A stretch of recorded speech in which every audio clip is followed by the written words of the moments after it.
The laughter started in a church parking lot on a Sunday morning in April of 1981.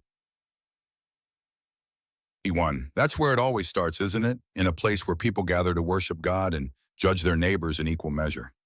Lorraine Brennan was 47 years old that spring. Everyone called her Laura. She had the kind of face that the Iowa sun had weathered into something honest. Lines around her eyes from squinting at distant horizons. Hands that could rebuild an engine or bake a pie, depending on what the day required. She wore a simple cotton dress, the kind you could buy at JCPenney for $12. Clean but faded from 100 washings. Her truck was a 1967 Ford F-150. Powder blue, though most of the paint had given way to primer gray and rust. 14 years old that April, the passenger door didn't open from the outside anymore. The radio worked about half the time, but the engine ran smooth and strong because Laura maintained it herself, changing the oil every 3,000 miles without fail, keeping the fluids topped off, replacing parts before they failed. She parked that truck in the gravel lot of Grace Lutheran Church, same spot she'd been parking it for 6 years, and climbed out into the bright spring sunlight. The service had just ended. People were streaming out of the white clapboard building, shaking hands with Pastor Hendricks, making plans for lunch, commenting on the weather. Laura was reaching back into the truck for her Bible when she heard the laugh. It wasn't a quiet laugh. It was the kind of laugh designed to be heard, designed to draw attention. Vivian Hartwell had a gift for that kind of thing. Vivian was 45, 2 years younger than Laura, but looked younger than that, the way women with money and time and stylists often do. She'd just stepped out of a 1981 Mercedes 450 SL, silver metallic. The paint gleamed like liquid mercury in the sunlight. The leather interior was the color of cream. It still had that new car smell, though Vivian had owned it for 3 months now. She stood there in the parking lot in her outfit that had come from a boutique in Cedar Rapids, probably cost more than Laura spent on clothes in a year, and she laughed, loud enough that conversation stopped. Heads turned. "Laura, honey," Vivian called out, her voice carrying across the parking lot like a bell. "That truck is older than disco. How do you even show your face?" 10 women stood within earshot, maybe 12 church ladies who'd known each other for years, who sat in the same pews every Sunday, who brought the same casseroles to the same potlucks. They all turned to look. At Vivian, at her Mercedes, at Laura, at the rusted Ford with the broken door handle. Laura felt the heat rise in her face. Not from shame, from anger she couldn't show. Not here. Not in the church parking lot with Pastor Hendricks 20 feet away and everyone watching. "It runs fine," Laura said, her voice level and calm. "Paid it off in 19 sub, no payment, no stress." Vivian's smile didn't waver. If anything, it got wider, sharper. "That's so depression era," she said, drawing out the words. "I mean, I get it. Some people are more comfortable living in the past." She turned to the other women, including them in the joke. "Warren says Floyd came by to buy equipment yesterday. In that dinosaur." The lie sat there in the spring air like smoke. Floyd hadn't gone to the dealership. Laura had. "Floyd didn't go," Laura said quietly. "I did. I made the purchase. My decision." The gasps were small but audible. In Bremer County, Iowa, in 1981, farm wives didn't usually handle equipment purchases. They handled the house, the garden, the children, the books sometimes.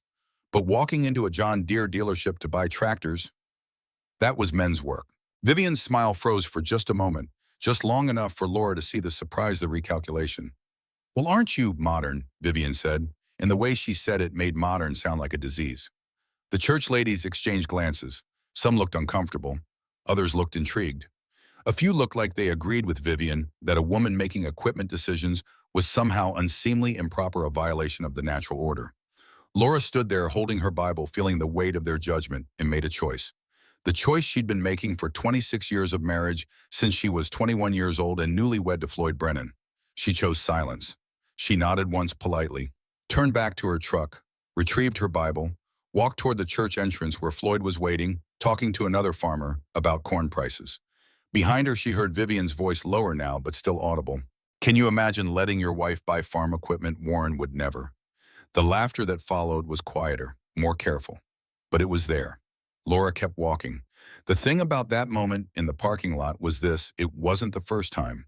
It wouldn't be the last.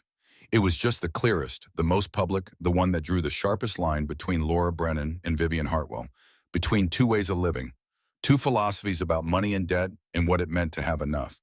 To understand why Laura drove a 14-year-old truck with a broken door handle, you have to go back one day, to Saturday morning, to the moment that set everything in motion. The Hartwell John Deere dealership sat on Highway 63 just outside Waterloo.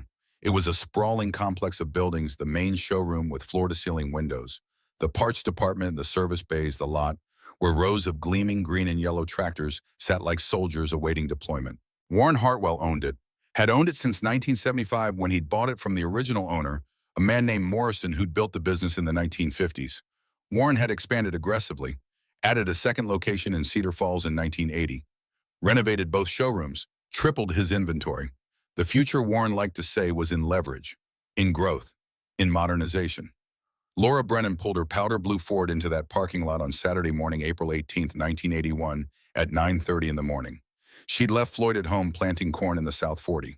She'd packed a thermos of coffee and driven the 23 miles from their farm to Waterloo alone. She knew what she wanted. She'd known for 2 weeks ever since she'd seen the salvage lot behind the service bays. Two old Farmall M tractors sitting there among the rusted plows and broken hay balers. A 1948 and a 1952. Both red, both showing their age, both forgotten. The showroom was cool and bright when Laura walked in. Air conditioning hummed. Fluorescent lights gleamed off the polished concrete floor. 3 brand new John Deere 4440 tractors dominated the space, massive and green and perfect. Each one wore a price tag, $32,000. Warren Hartwell looked up from his desk when Laura entered. He was a big man, over 6 feet, probably 240. He wore a suit even on Saturdays. Navy blue, tailored, expensive. His hair was styled with something that made it gleam under the lights. He stood when he saw her, smiled his salesman's smile. "Mrs. Brennan," he said, coming around the desk with his hand extended. "Is Floyd parking the truck?"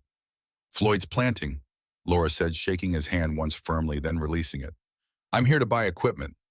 Warren's smile didn't falter, but something shifted in his eyes. A flicker of surprise quickly concealed. "Well, wonderful," he said, gesturing toward the showroom floor.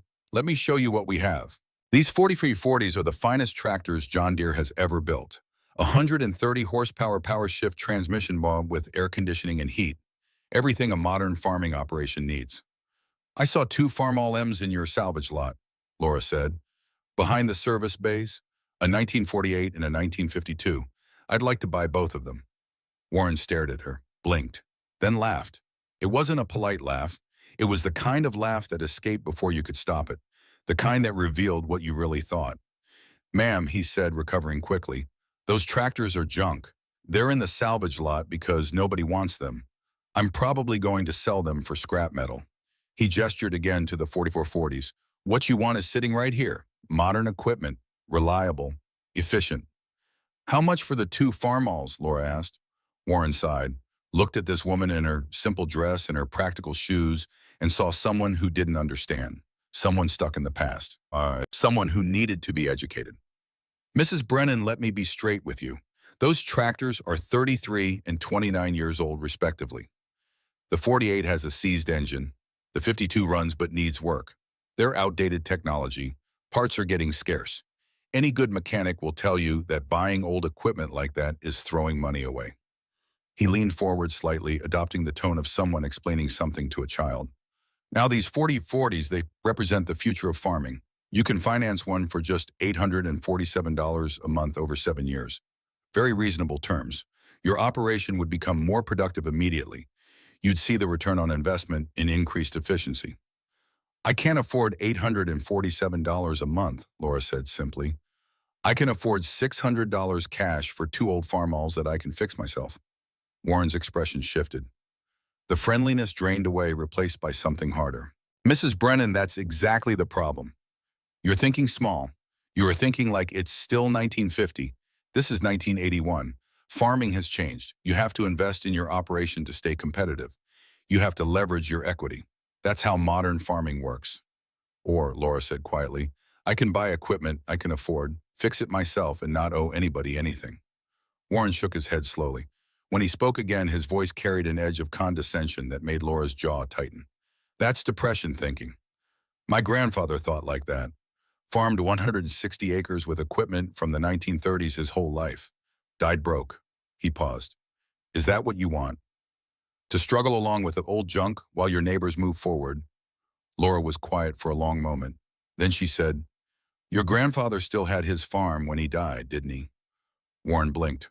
Well, yes, but then he got exactly where he needed to go, Laura said. Now, will you take $600 for those two Farmalls or not? The silence that followed was cold. Warren's face had gone hard, the professional mask cracking to reveal genuine irritation underneath. This farm wife with her old truck and her backward thinking was wasting his time. He had real customers to deal with, farmers who understood that you had to spend money to make money. Fway, Warren said curtly. 600 cow, and when those hunks of junk break down in the middle of harvest, don't come back here expecting warranty service. Laura reached into her purse, pulled out her checkbook. The same checkbook she'd been balancing meticulously every month for 26 years, tracking every penny in and every penny out. She wrote the check in careful, precise handwriting. $600 and no cents. Signed it, tore it out, placed it on Warren's desk. Warren snatched it up, wrote out a bill of sale with barely concealed annoyance, shoved it across the desk. Laura folded it carefully, put it in her purse, turned to leave. That's when Vivian Hartwell walked in. Vivian was Warren's wife. She often stopped by the dealership on Saturdays, usually after shopping in Waterloo, usually carrying bags from stores that Laura had never set foot in. Today she wore designer jeans and a silk blouse and carried a shopping bag from a boutique called Marcella's. She saw Laura standing there, saw the checkbook still in Laura's hand, looked at Warren. "Did we make a sale?" Vivian asked brightly. "Mrs. Brennan just bought 2 pieces of salvage equipment," Warren said flatly, "from the scrap lot." Vivian's eyes widened. Then she laughed, the same laugh Laura would hear 24 hours later in the church parking lot. "Is she serious?" Vivian said, not to Laura but to Warren, as if Laura wasn't standing right there. "Floyd lets her make decisions about equipment." They both laughed then. Warren and Vivian standing in their showroom, surrounded by $32,000 tractors and polished floors, and air conditioning, laughing at the farm wife in the simple dress who just bought 2 old Farmalls for $600. Laura stood there for 3 seconds, long enough to memorize the moment, long enough to feel the full weight of their contempt. Then she walked out. The drive home was 23 miles. Laura didn't turn on the radio even though it was working that day. She just drove in silence, watching the Iowa landscape roll past, fields being planted, farmhouses with laundry on the line, other trucks, other farmers, everyone getting ready for another season. Her hands were steady on the wheel, they didn't shake, but inside something burned, not shame. She refused to feel shame for making a smart financial decision, but anger, at being laughed at being dismissed, at being treated like a fool. Floyd was washing up at the outdoor pump when she pulled into the yard. He was 47, same as Laura, lean and weathered with the permanent squint of a man who'd spent his life looking at the horizon. He dried his hands on his jeans and walked over as Laura climbed out of the truck. "How'd it go?" he asked. "Bought 2 Farmalls," Laura said. $600. Floyd nodded slowly. "They give you any trouble?" Laura was quiet for a moment. "Then Warren Hartwell thinks I'm a fool. His wife thinks it's funny that you let me make equipment decisions." Floyd's jaw tightened. "Want me to go down there?" "No." Laura shook her head. "I don't need you to fight my battles. I just need you to tell me the truth." "Did I make a mistake?" Floyd looked at his wife, this woman who'd worked beside him for 26 years. Who could drive a tractor as well as any man could rebuild an engine, could manage a budget down to the penny, could make a dollar stretch further than anyone he'd ever known. "You made the right call," he said simply. "We can afford 600 cash. We can't afford 800 a month for 7 years. Math is math." "They laughed at me," Laura said quietly. "Let them," Floyd replied. "We'll see who's laughing in 15 years. That Sunday after the incident in the church parking lot after the service where Laura sat in her usual pew and sang the hymns and listened to Pastor Hendricks preach about humility after the polite goodbyes and the drive home in the truck, with the broken door handle, Laura changed into her work clothes, jeans, flannel shirt, steel-toed boots that had belonged to Floyd's father and had been resold twice. She walked out to the shop. The shop was a metal building that Floyd and his father had built in 1963, 40 feet by 60 feet. Concrete floor, good lights, a full wall of tools organized with a precision that would make a surgeon weep, wrenches arranged by size, sockets in their trays, 3 different welding setups, a lathe, a drill press, a workbench that had been built by Floyd's grandfather in 1947 and was still dead level. The 2 Farmalls sat there hauled in yesterday afternoon with help from their neighbor Clifford Stevens and his tractor, the 1952 and the 1948.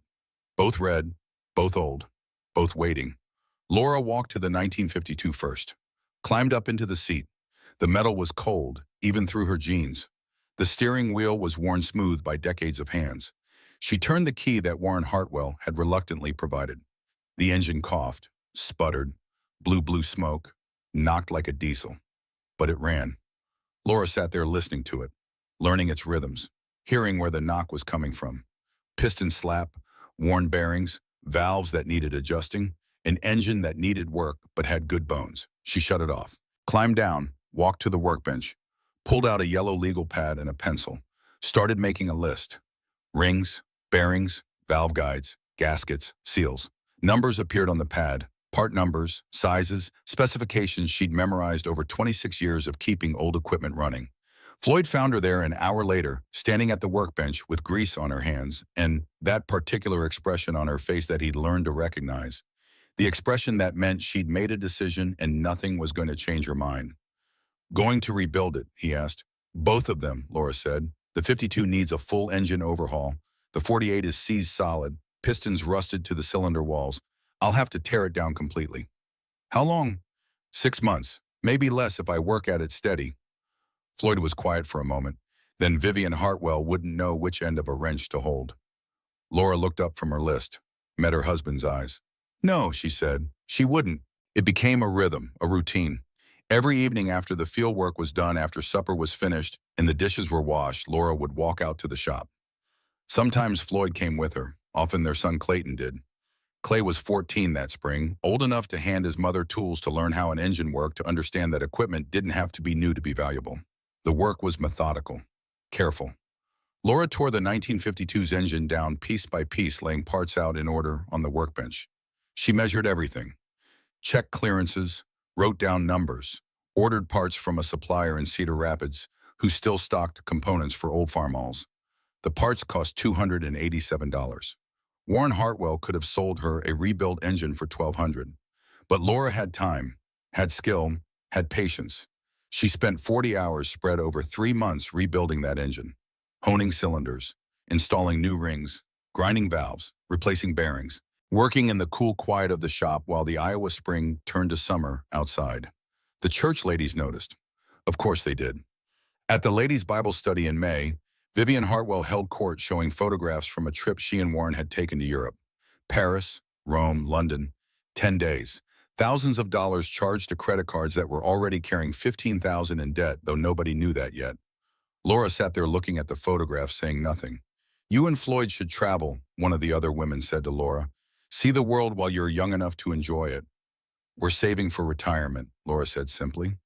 Vivian laughed. You can't take it with you. That's what credit is for. Live a little. Laura didn't argue. She'd learned long ago that you couldn't convince people who didn't want to be convinced. So she just smiled politely and changed the subject and went home that evening and balanced the checkbook like she did every month. The ledger was clear, simple, brutal in its honesty. Income from corn and soybeans, minus operating costs, minus property taxes, minus insurance, minus groceries and household expenses. What remained went into savings. The savings account at Community Bank had $187,000 in it that May. $187,000 accumulated over 26 years of farming, of buying equipment they could afford, of fixing things themselves, of living not beneath their means but within them, of saying no to debt, no to payments, no to keeping up with neighbors who measured success in the size of their tractors and the newness of their trucks. Laura ran her finger down the columns of numbers, income, expenses, savings, the mathematics of a life lived deliberately. Floyd came in from the evening chores and found her at the kitchen table with the ledger open. Everything okay? He asked. Vivian Hartwell went to Europe, Laura said. Good for her. She thinks I'm wasting my life, that I should live a little. Floyd poured himself coffee, sat down across from his wife, looked at the ledger. How much does Vivian have in savings? He asked quietly. Laura didn't know. Nobody did, not yet, but she suspected the answer was nothing, or worse than nothing. I sleep well at night, Laura said finally. That's living. Floyd nodded, sipped his coffee, said nothing more. By harvest time in the fall of 1981, Laura had both Farmalls running. The 1952 purred like a kitten with its rebuilt engine. The 1948, after months of patient work, fired up and ran smooth and strong. Total cost $600 for the purchase, $287 for the first engine, rebuilt $423 for the second, $1,310. Warren Hartwell's 4040 would have cost $847 a month for 84 months. Total cost $71,148. The mathematics were undeniable. But mathematics weren't what drove Vivian Hartwell's contempt or the church lady's opinions or the subtle judgments that Laura felt every time she parked her 14-year-old truck in town. What drove those things was fear. Fear that Laura Brennan might be right, that old might be better than new, that debt might be slavery, that the price of keeping up with the neighbors might be losing everything. Thanksgiving came. Laura and Floyd hosted like they did every year. Floyd's mother, Edith, came 72 years old and sharp as ever. A few neighbors, and Warren and Vivian Hartwell invited out of social obligation more than friendship. Vivian arrived in the Mercedes. Warren drove a new Cadillac. They both wore clothes that looked expensive because they were expensive. They brought wine in a bottle that probably cost $40. Laura served turkey she'd raised herself and vegetables from her garden and rolls she'd made that morning. The meal was simple, good, honest. Vivian looked around Laura's kitchen with barely concealed condescension, at the avocado green appliances from 1968, at the linoleum floor from 1972, at the pine cabinets that Floyd's father had built. "This is so authentic," Vivian said, and made authentic sound like another word for poor. Edith Brennan, Floyd's mother, looked up from her mashed potatoes. She was a small woman weathered by 72 Iowa winters, with hands that had worked every day since she was 6 years old. "This kitchen fed 3 generations without debt," Edith said mildly. "Still works just fine." Vivian's smile froze. She opened her mouth to respond. That's when the radio playing softly in the background caught everyone's attention. The news announcer's voice cut through the dinner conversation. "The Federal Reserve announced today that the prime lending rate has reached 21.5%, the highest in American history. Chairman Volcker stated that aggressive interest rate increases are necessary to combat inflation." Warren Hartwell's face went pale. Not obviously, not dramatically, but Laura saw it, saw the blood drain from his cheeks, saw his hand tighten on his fork, saw his eyes go distant for just a moment. She filed it away, said nothing, but she knew. Warren Hartwell was drowning in debt, had borrowed heavily to expand his dealerships, and the water had just gotten a lot deeper. The meal continued, conversation resumed. Vivian recovered her composure and talked about their Christmas plans, a ski trip to Colorado, all of it financed on credit cards that were already maxed. Laura served pie, cleared dishes, smiled and nodded and said very little. That night, after the guests had left, after the dishes were washed and put away, Floyd found Laura sitting on the porch in the cold November darkness. "You saw it too," he said, not a question. "Warren's in trouble," Laura said. "How much trouble?" "Bad enough that 21.5% made him go white." They sat in silence for a while. The Iowa night was clear and cold. Stars filled the sky. Somewhere in the distance, a dog barked. "It's starting," Floyd said quietly. Laura nodded. She'd been feeling it for months. In the way farmers talked at the grain elevator, in the nervous edge to conversations about land prices and grain prices and interest rates. In the way banks had started asking harder questions. The farm crisis. It was coming, and when it arrived, it would separate the careful from the careless, the prepared from the over-leveraged, those who owned what they had from those who owed more than they could pay. Laura Brennan sat on her porch in the cold November darkness and felt something settle in her chest. Not fear, not exactly, more like a grim certainty. The laughter in the church parking lot, the mockery at the dealership, the condescension at Bible study. All of it was about to be tested. And Laura knew with the same certainty she knew that spring followed winter, that when the testing came, she and Floyd would still be standing.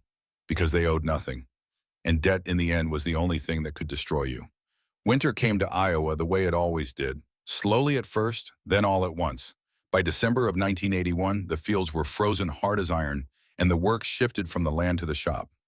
Laura spent her evenings there in the metal building with the good lights and the tools arranged just so. The 1948 Farmalls sat in the center bay like a patient on an operating table. Engine seized solid, pistons rusted to the cylinder walls. 40 hours of work ahead of her, maybe more. She started on a Tuesday evening. Clay held the drop light while she disconnected the fuel lines, the electrical system, the manifolds. 14 years old and learning. Watching his mother work with the same focused intensity she brought to everything. "Why doesn't Dad do this?" Clay asked as Laura unbolted the cylinder head. "Your father's good with field work," Laura said, not looking up. "I'm better with engines. Kids at school say it's weird that moms don't fix tractors." Laura set down her wrench, looked at her son in the yellow light of the shop. Your grandmother Edith taught me to wrench in 1955, she said. I was 21, just married to your father. She took me out to this very shop and said, farm wives can't wait around for men to fix things. You need to learn. Laura picked up the wrench again. So I learned, and now I'm teaching you. That's how it works. Clay was quiet for a moment. Then Tommy Hartwell says his mom drove to Chicago to go shopping. Says they're staying at a hotel. Laura didn't respond immediately. She was working a stoic bolt, applying steady pressure, feeling for the moment when the rust would give way. Tommy Hartwell's mom can do what she wants with her money, Laura said finally. We do what we want with ours. The bolt broke free. Laura moved to the next one. The work became a meditation. Each evening after supper, Laura in the shop taking the engine apart piece by piece. Pistons that had to be driven out with a hammer and drift. Cylinder walls that needed honing. Valves that needed grinding. Bearings that needed replacing. She kept a notebook. Measurements, part numbers. Costs tallied in neat columns. The parts arrived from Cedar Rapids in brown cardboard boxes. Rings, gaskets, bearings, seals. $423 total. Laura wrote the check without hesitation. This was investment, not expense. Money spent to make something useful, to create value, to build equity in equipment she would own free and clear. January turned to February. The engine slowly came back together. Laura's hands carried the permanent smell of solvent and grease. Her fingernails bore traces of oil that wouldn't wash out completely. She didn't care. In town, at the grain elevator at the bank, other farmers' wives noticed, commented. Some with admiration, most with something else. Confusion, maybe. A vague unease that a woman would choose to spend her evenings rebuilding tractor engines instead of watching television or doing needlework or whatever it was farm wives were supposed to do. Vivian Hartwell noticed too. The ladies' Bible study met every other Thursday at Grace Lutheran. 15 women gathered in the church basement to discuss scripture and drink coffee, and inevitably to discuss their lives. In February of 1982, Vivian arrived wearing a new coat. Wool, camel-colored, the kind of coat you saw in magazines. She hung it carefully on the coat rack and made sure everyone saw the label. Warren gave it to me for Valentine's Day, she said, running her hand over the fabric. From Marshall Fields in Chicago. We made a weekend of it. Stayed at the Palmer House. The other women made appreciative sounds, asked questions about Chicago, about the hotel, about the shopping. Laura sat quietly in her chair wearing a cardigan she'd owned for 8 years. She said nothing. Laura, you and Floyd should take a trip, one of the other women said. Margaret Schultz, wife of a dairy farmer. Kind woman, meant well. When was the last time you two went somewhere? We went to Des Moines last fall, Laura said, to the state fair. Vivian laughed, not unkindly, or so it seemed on the surface, but there was an edge to it. I mean a real trip, Vivian said. Paris, London, somewhere exciting. You can't take it with you, you know. Live a little while you're young enough to enjoy it. Laura met Vivian's eyes, held them. We're saving for retirement, she said simply, so we can enjoy our 60s and 70s without worry. That's 30 years away, Vivian said. You'll waste your whole life saving for someday. Or Laura said quietly, I'll reach someday with money in the bank instead of credit card bills. The silence that followed was uncomfortable. The other women looked down at their Bibles, their coffee cups, anywhere but at Laura or Vivian. Vivian's smile didn't waver, but something flickered in her eyes. Something defensive. Well, she said lightly, to each their own. The Bible study resumed, but the tension lingered. What Laura didn't know, couldn't have known, was that Vivian Hartwell's new coat and Chicago weekend had added $1,800 to credit cards that were already carrying $15,000 in debt. The Palmer House, Marshall Fields, dinner at restaurants where appetizers cost more than Laura spent on groceries in a week, all of it charged, all of it accumulating interest at rates that were climbing month by month. But the coat was beautiful. The weekend was memorable. And if Vivian felt a flutter of anxiety, when she thought about the credit card statements, she pushed it down. Told herself that Warren's dealership was doing well, that they could afford it, that you only lived once. The lie was easier than the truth. March brought the first real hint that something was wrong in the wider world. Not in Laura's world. Her world remained steady. The 1948 Farmalls engine was finally complete, installed, test-fired. It ran smooth and strong, better than it had in 30 years. But in town at the grain elevator where farmers gathered to sell their corn and soybeans, the conversations had changed. Laura heard it when she delivered a load of corn in mid-March. She was backing the truck up to the dump when she heard two farmers talking near the office. Tried to refinance with First National, one of them said. They won't touch me. Rate would be 18%. Jesus, the other one muttered. What were you paying before 8? The silence spoke volumes. Laura climbed out of the truck, pulled the handle to dump the corn. Listened to the golden kernels pour into the hopper, while her mind worked the mathematics. A $100,000 loan at 8% meant monthly payments around $1,400. Painful but manageable for a decent-sized farming operation. The same loan at 18% meant payments around $2,800. Double, for the same amount of money borrowed. She thought about Eugene and Doris Miller, thought about their new equipment, their new house. All of it financed, all of it with loans coming due needing refinancing. The flutter in her chest wasn't quite fear, more like recognition, like watching storm clouds gather on a distant horizon and knowing they were coming your way. Doris Miller was Laura's closest friend in Bremer County. They'd known each other since high school, had married in the same year, had raised children the same age. Their farms were 4 miles apart. They called each other every few weeks, met for coffee when they could. Doris was 43, cheerful by nature, optimistic, the kind of woman who saw the best in everyone and believed that everything would work out fine. Her husband Gene was the same way. Good farmer, hard worker, but a believer in the conventional wisdom. The agricultural extension agents who said to expand or die. The bankers who made borrowing easy. The dealers who sold equipment on generous terms. In 1981, Gene Miller had bought a new John Deere 4440 for $32,000, $847 a month for 7 years. In 1980, he'd bought a new combine for $72,000, $1,805 a month for 10 years. In 1980, they'd built a new house, a modest house by some standards, but new, modern, comfortable. Financed for $120,000 over 20 years. Total monthly debt service, $2,652. Gene and Doris Miller made about $6,000 a month in a good year, which left them $3,300 for everything else. Fuel, seed, fertilizer, groceries, utilities, insurance, property taxes, repairs, life. It was manageable. Tight, but manageable. Unless something changed. Something changed. The phone rang at the Brennan farmhouse on a Tuesday evening in late April. Laura answered it on the third ring, expecting it to be Floyd calling from town. It was Doris. She was crying. Not the quiet crying of someone trying to hold it together.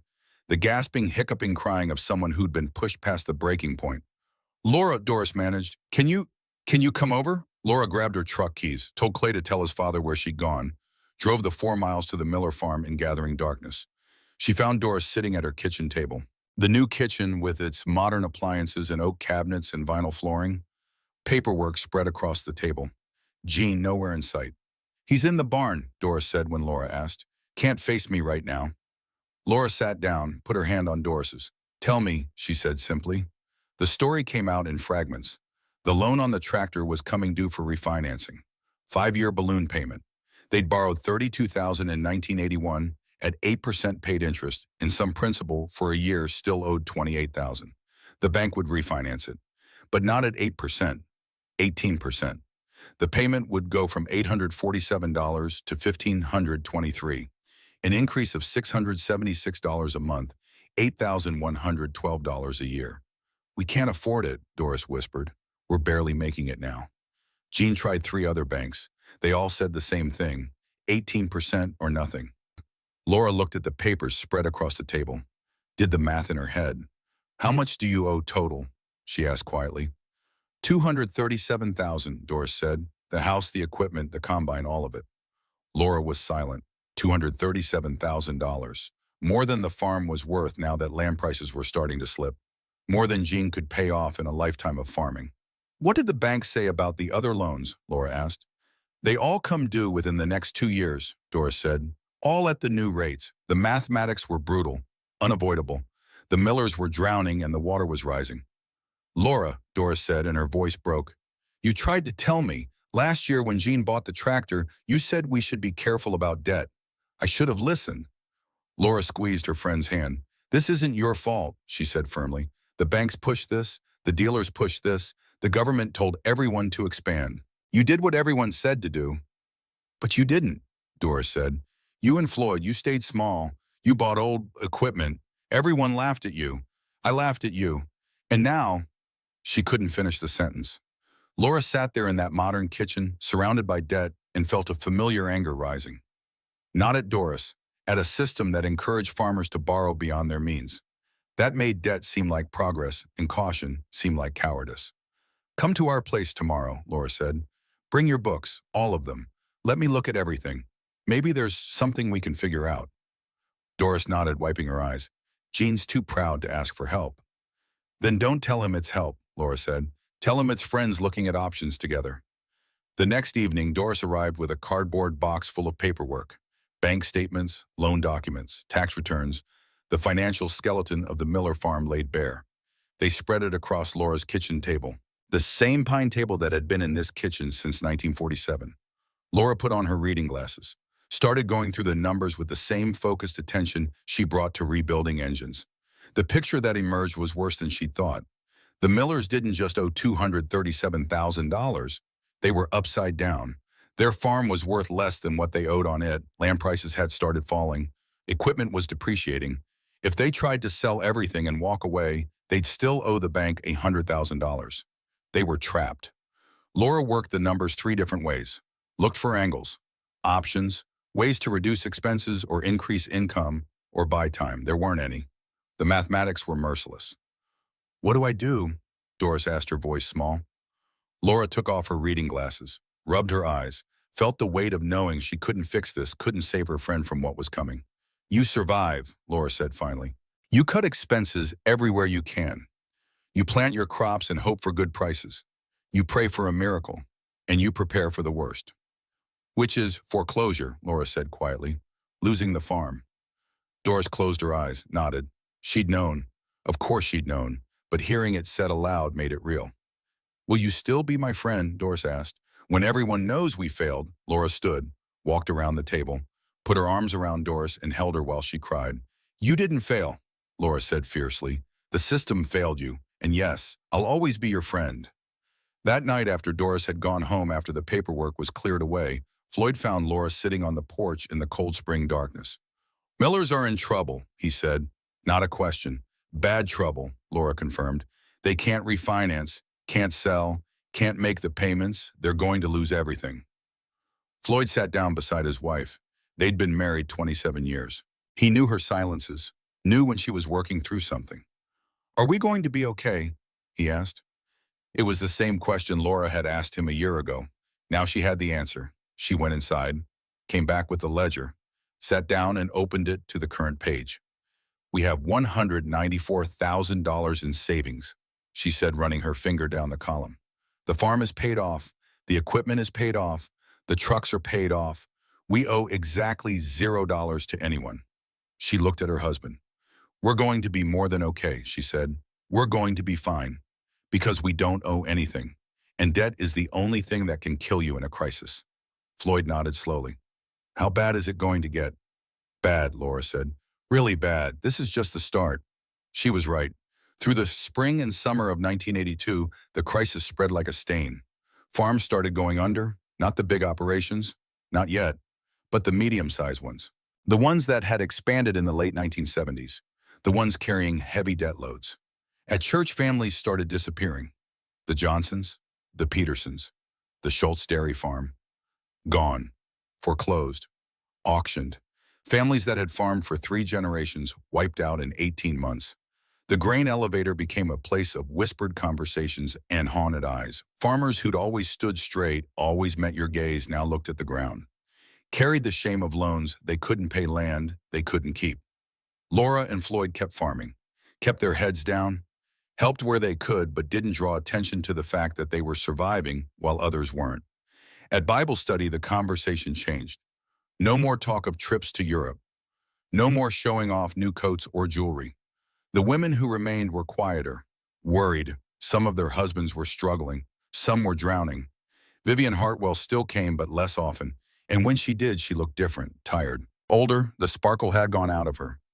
In June, Laura saw her at Shopko. Not the boutique in Cedar Rapids. Shopko, the discount store where people went to save money. Vivian was in the clothing section looking at generic brands. She saw Laura. Their eyes met. Vivian looked away quickly, grabbed the clothes she'd been examining, and moved to another aisle. Laura stood there for a moment, understanding what she'd just witnessed. The Hartwells were in trouble too. She didn't follow Vivian, didn't confront her, just filed the information away and finished her shopping. That evening, she mentioned it to Floyd.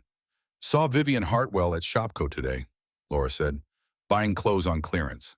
Floyd looked up from his newspaper. Warren's dealership hurting, I know. Must be. Nobody's buying new tractors when they can't pay for the ones they already have. They were quiet for a moment. Do you feel vindicated? Floyd asked. Laura thought about it. About the laughter in the church parking lot. About being called a fool for buying old equipment. About all the contempt and condescension she'd endured. No, she said finally. I just feel sad for all of them. Summer turned to fall. Harvest came. The Brennans brought in their corn and soybeans with the same old equipment they'd been running for years. The two Farmalls that Laura had rebuilt worked flawlessly. The other tractors, all old, all paid for, kept running. Their yields were good, not spectacular, but good. And because they had no debt service eating up their income, they could actually keep what they made. The savings account grew. 194,000 became 200,000, and then 207,000. Other farmers looked at Laura and Floyd differently now, not with contempt, with something closer to envy or regret. In October, Laura ran into Gene Miller at the grain elevator. He looked like he'd aged 10 years, lost weight, gray creeping into his hair. How's Doris? Laura asked. Hanging in, Gene said quietly. Bank's being patient, for now. And you? Gene looked at her. His eyes were hollow. We're going to lose it, Laura. Maybe not this year, but soon. Can't make the payments, can't refinance, can't sell. We're just waiting. Laura wanted to say something comforting. Wanted to tell him it would be okay, but she'd never been a liar. I'm sorry, she said simply. Gene nodded, started to walk away, then stopped. Turned back. You were right, he said. Back in '81 when Doris told you about the new tractor. You said to be careful. I should have listened.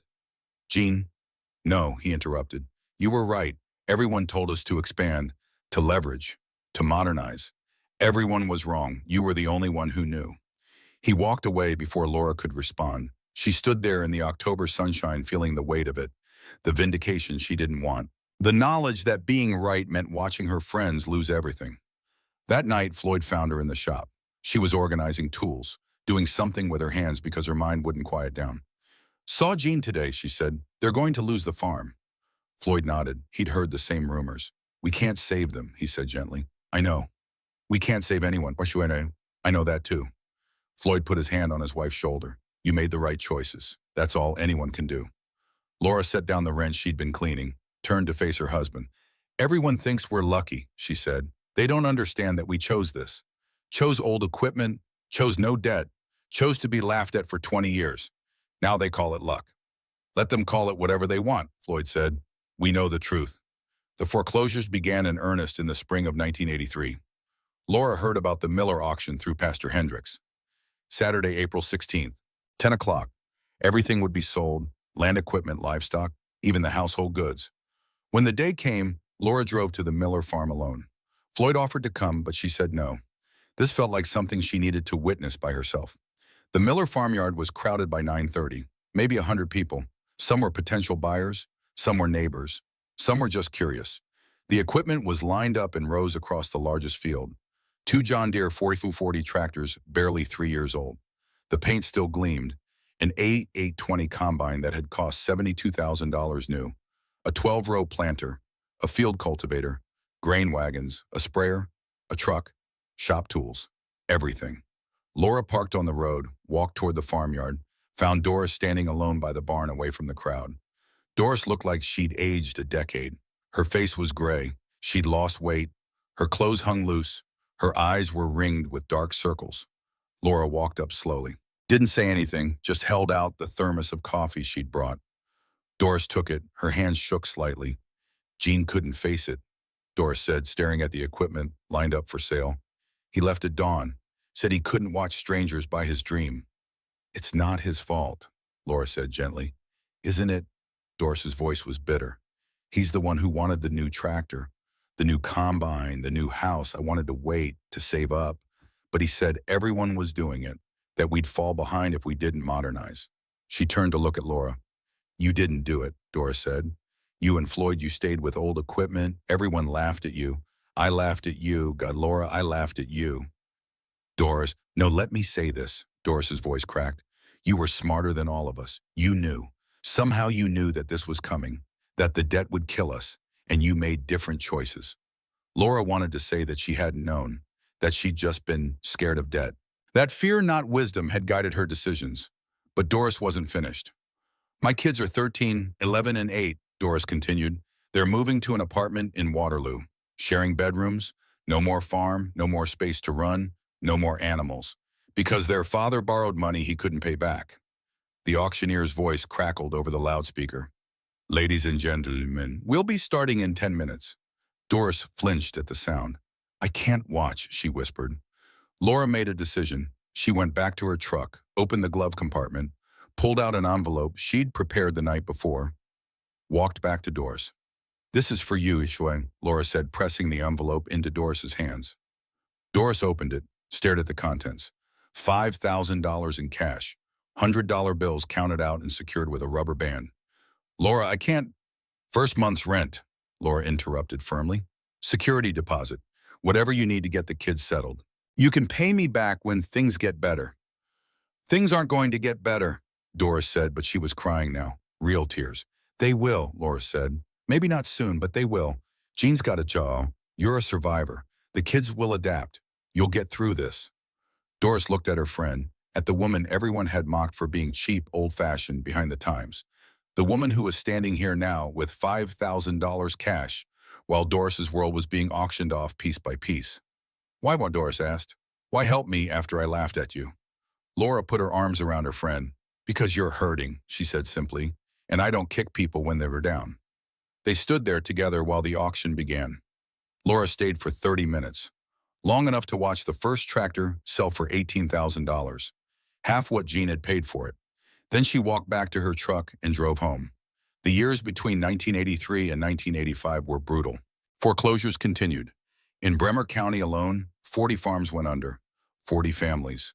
Generations of history erased by debt. The Hartwell dealership struggled. Sales had collapsed. In 1990, Warren closed the Cedar Falls location.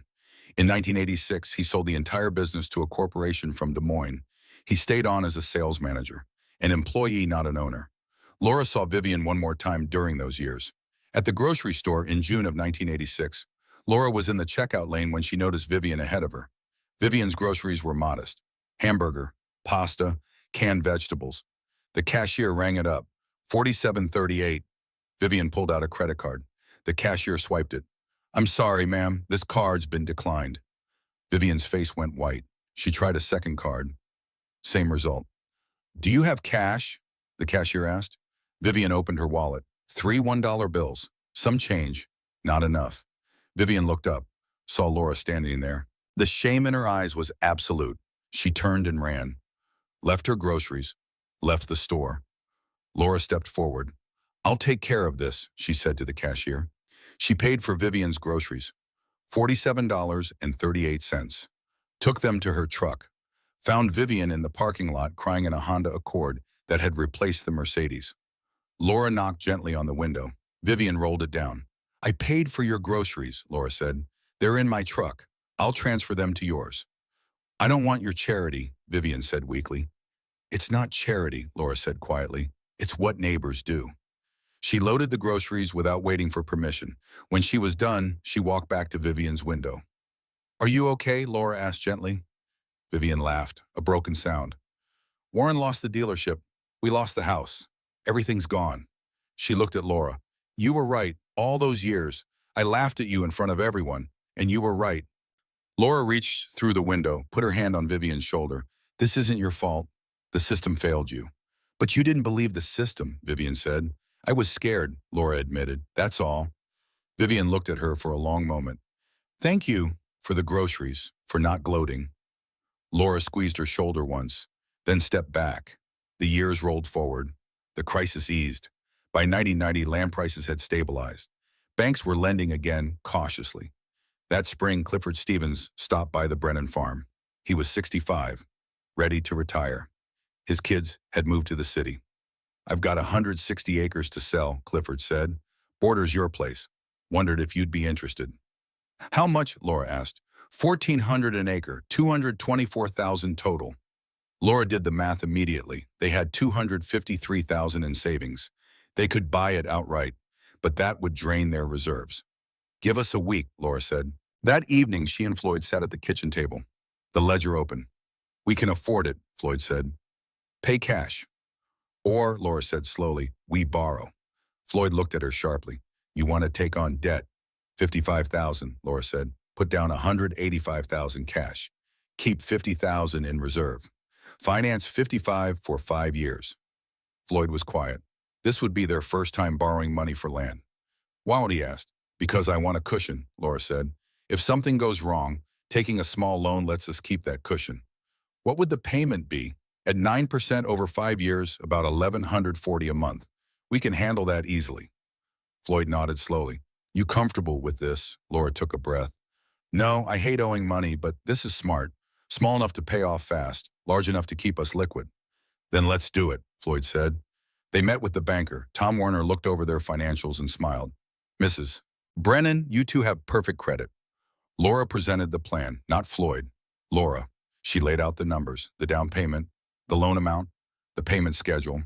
The loan was approved that afternoon. Laura signed the papers. They bought Clifford Stevens's 160 acres. They now owned 480 acres total. And then Laura did something that surprised even Floyd. She paid that loan off in 4 years instead of 5. Extra payments every month, attacking the debt with focused intensity. In March of 1994, Laura made the final payment, $1,140.12. That evening, she built a fire in the fireplace, pulled out the mortgage papers, and burned them. Floyd watched from his chair. Feel better, he asked. Yes, Laura said, watching the papers curl and blacken. Much better. They owned 480 acres, free and clear. No debt. The farm was safe. The spring of 1995 came with news that surprised no one who knew the Brennan family, but caused plenty of talk in town. Clayton Brennan was coming home. He'd been gone for 10 years. College at Iowa State, engineering degree. Good job with John Deere in Waterloo designing hydraulic systems for combines. Salary of $80,000 a year. Benefits, retirement plan. The kind of career parents dreamed their children would have, and he was giving it up to be a farmer. Laura was 61 that spring, still strong, still capable, but she and Floyd had been talking more about the future, about what happened to the farm when they were gone, about legacy. Clay arrived on a Saturday in April with everything he owned packed into a Ford Ranger. He was 28 years old, had his mother's careful nature and his father's quiet determination. He pulled into the yard and found Laura in the shop working on the 1952 Farmall that she'd rebuilt 14 years earlier. Need a hand? Clay asked from the doorway. Laura looked up, smiled, set down her wrench. Always, she said. That evening, the three of them sat at the kitchen table, the same pine table that had been there since 1947. Floyd poured coffee. Laura opened the farm ledger. Before you commit to this, Laura said, looking at her son, you need to understand what you're walking into. She turned the ledger around so Clay could see. Column after column of numbers. Income and expenses tracked meticulously for 40 years. We own 480 acres free and clear, Laura continued. Equipment is old but functional. We have $293,000 in savings. We make about $120,000 a year in a good year, $70,000 in a bad year. Clay studied the numbers. That's more than I expected. Because we don't owe anything, Floyd said simply. Every dollar we make, we keep. No debt service eating it up. People at work said I was crazy to leave, Clay admitted. Said farming was dying, that I'd regret giving up a career. Laura and Floyd exchanged a look, a slight smile. Sound familiar? Laura asked. Clay laughed. Yeah, I guess it does. Here's what you need to know, Laura said, leaning forward. This farm doesn't make you rich, it makes you stable. It gives you freedom. No one tells you when to work or how to work. You answer to the land and the weather and yourself. That's worth more than $80,000 a year to some people. To me, Clay said quietly. Floyd nodded, then welcome home. The learning curve was steep. Clay knew the theory of farming from growing up on the place. But running it was different, making the decisions, managing the money, understanding when to plant and when to wait. Laura taught him the books. Every evening she'd sit with him at that kitchen table and go through the accounts, showing him how to track expenses, how to project income, how to build in cushion for bad years.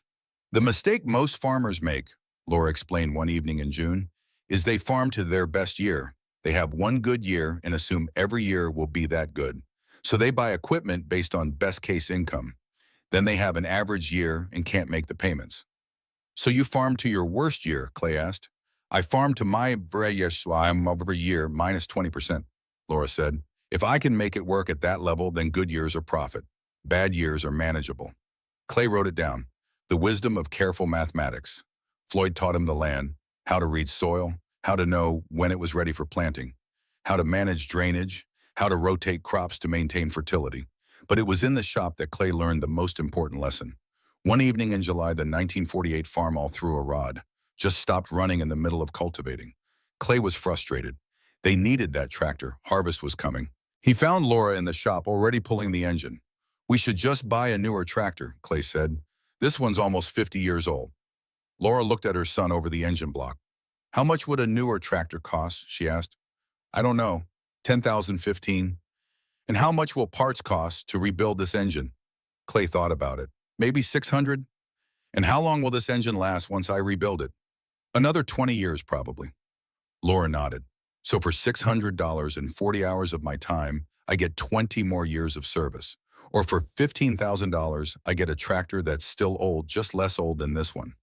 She turned back to the engine. Mathematics, Clay. It's always mathematics. Clay picked up a wrench. Teach me. They rebuilt that engine together over the next week. Laura showing Clay every step, how to measure tolerances, how to hone cylinders, how to set valve clearances. Knowledge that couldn't be learned from books, only from doing it with patient hands guiding you. When they started that engine and it ran smooth and strong, Clay felt something he'd never felt at his engineering job. Pride in creating something lasting with his own hands. Now you're a farmer, Laura said simply. The community noticed Clay's return. At church, at the grain elevator, at the feed store. People commented, some positive, some skeptical. Heard your boy's back, one farmer said to Floyd at the elevator in August, giving up that fancy engineering job. He is, Floyd confirmed. Hope he knows what he's getting into. Floyd just smiled. He's learning from the best. By fall harvest of 1909, Clay had settled into the rhythm. Up before dawn, working until dark. The kind of hours that would have horrified his colleagues at John Deere. But there was a satisfaction in it that desk work had never provided.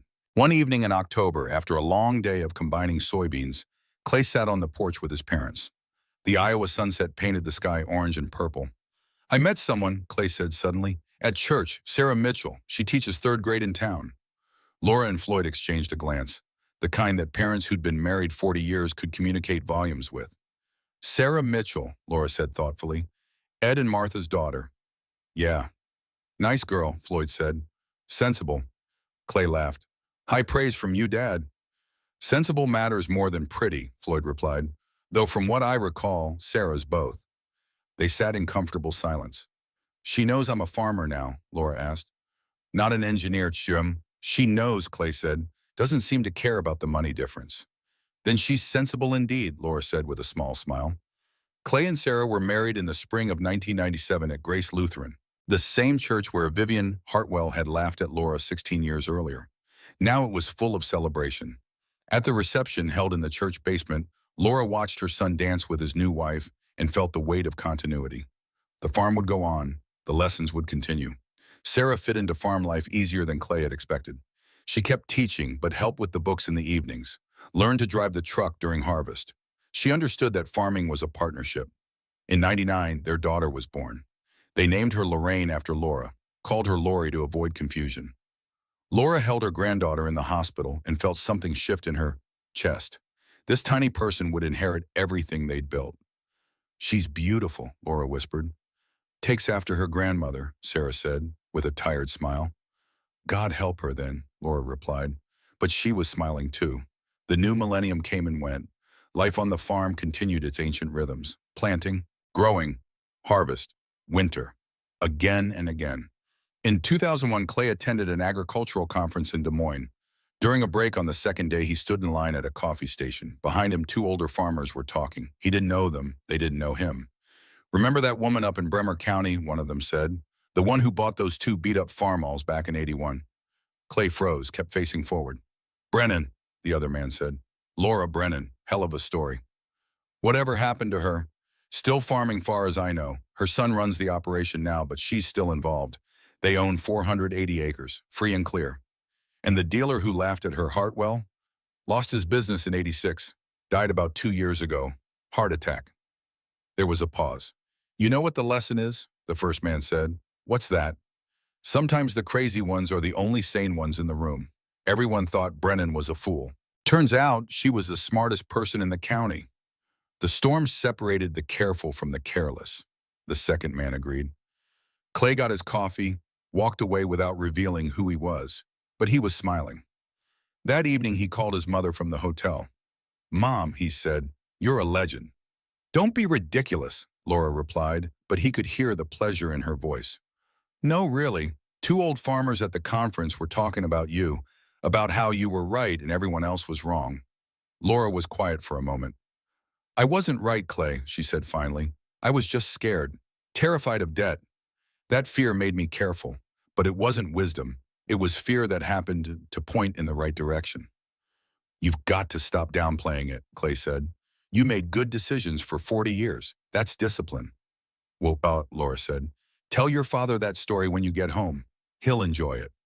The years between 2001 and 2015 were good ones for the Brennan farm. Clay proved himself capable, learning from his parents but adding his own innovations. GPS guidance systems, soil testing, precision agriculture, but he never borrowed to buy equipment, never took on debt for expansion. Stayed true to the lessons his mother had drilled into him. Little Lori grew up in the farmhouse, ran through the same fields her grandmother had worked, learned to drive a tractor at 12, started helping with harvest at 14. Laura watched her granddaughter grow and saw herself. The same careful nature, the same tendency to think before acting. Grandma Shalori asked one summer evening when she was 15, why don't we have new tractors like the Johnsons? They were sitting on the porch, the same porch where Laura had sat with Floyd so many times. Because new tractors come with payments, Laura said, and payments mean you work for the bank instead of yourself. But everyone else has them. Everyone else has debt, Laura corrected gently. We have freedom. I'll take freedom over Flash any day. Lori absorbed this. Kids at school think we're poor. Laura smiled. Your grandfather and I have over $400,000 in savings. Your parents own 480 acres debt-free. We're not poor, honey. We're careful. There's a difference. But we look poor. Looking poor and being poor are 2 very different things, Laura said. Some of the flashiest people you'll meet are drowning in debt. Some of the quietest people you'll meet are millionaires. Never judge a book by its cover. Lori nodded slowly, beginning to understand.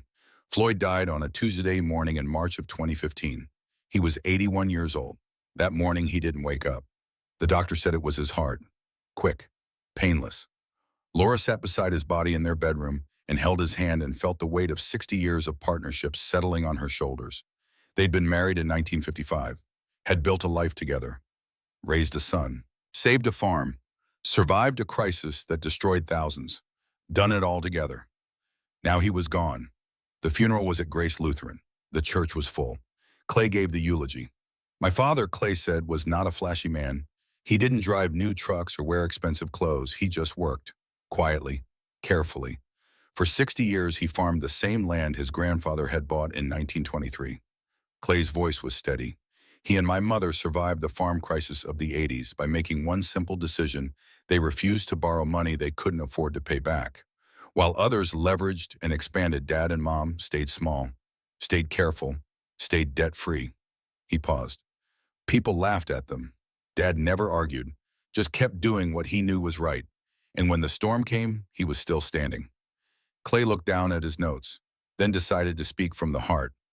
Dad taught me that the best investment is the one you don't make.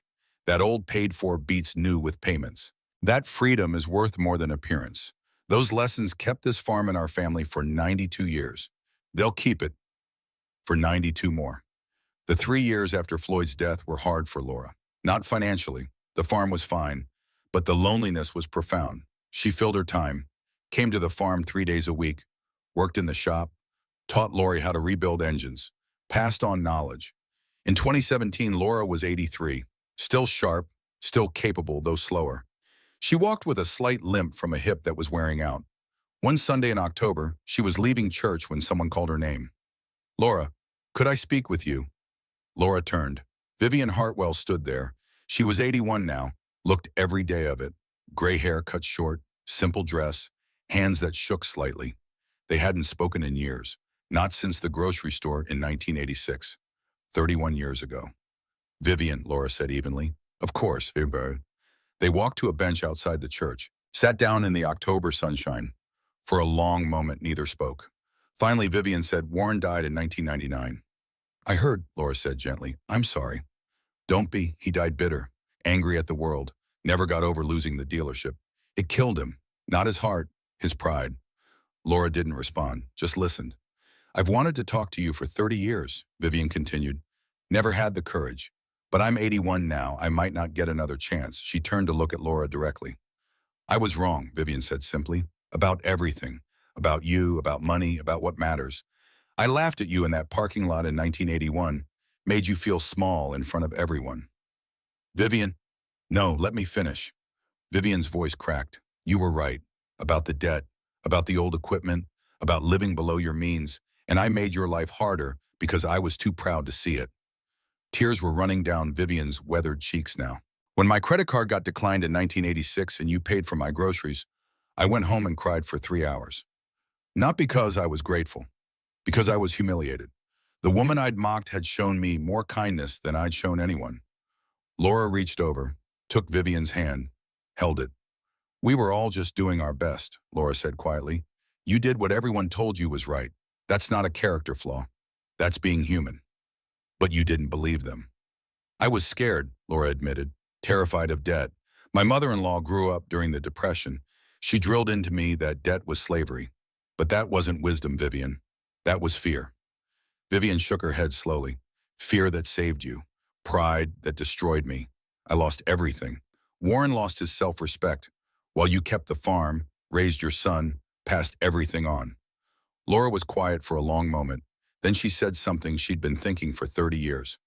I didn't win, Vivian. I just didn't lose. There's a difference. Your pain gave me no joy. It still doesn't. She squeezed Vivian's hand.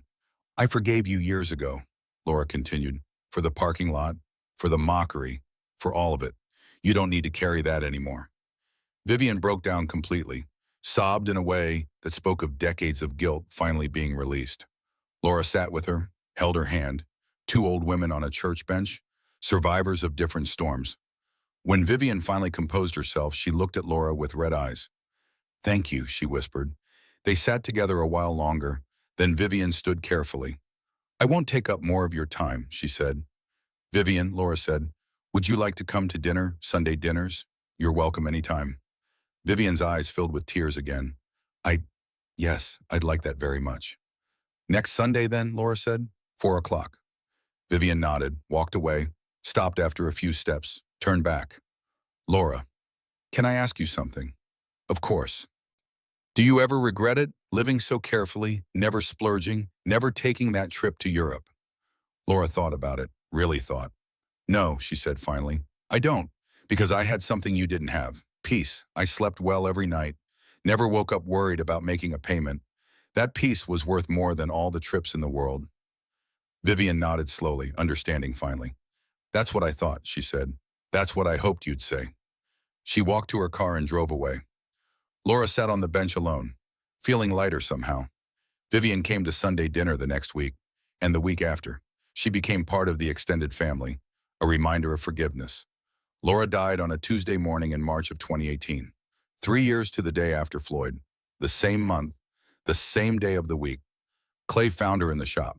She'd gone out after breakfast saying she wanted to adjust valves on the 1952 Farmall. When she didn't come in for lunch, he went looking. She was sitting in the old chair by the workbench, tools arranged neatly around her. The Farmall sitting nearby still running after 66 years. She'd simply stopped. She was 84 years old. The funeral was at Grace Lutheran. Standing room only, 300 people. Clay stood at the pulpit, looked out at the faces, saw Vivian Hartwell in the third row crying quietly. Saw old farmers who remembered the crisis. Saw young farmers who'd heard the stories. My mother, Clay began, was called cheap, backward, and foolish for 20 years. In 1981, she made a decision that would define the rest of her life. She bought two old tractors for $600 instead of financing a new one for $32,000. His voice was strong. Warren Hartwell laughed at her. His wife Vivian mocked her at church. The community thought she was behind the times. Clay paused. 15 years later, the Hartwells had lost their dealership. My mother had bought our neighbor's land. 37 years later, I'm standing here at my mother's funeral. The Brennan family still owns the farm that my great-great-grandfather bought in 1923, 480 acres, debt-free. He set aside his notes. Mom's lesson wasn't about tractors or money, he continued. It was about freedom. She understood something that took me years to learn. Debt steals your choices. Every payment you owe is a choice you don't have. His voice grew stronger. Mom chose freedom over flash, peace over prestige, security over status. And she never apologized for it, even when people laughed. Clay's eyes swept the church.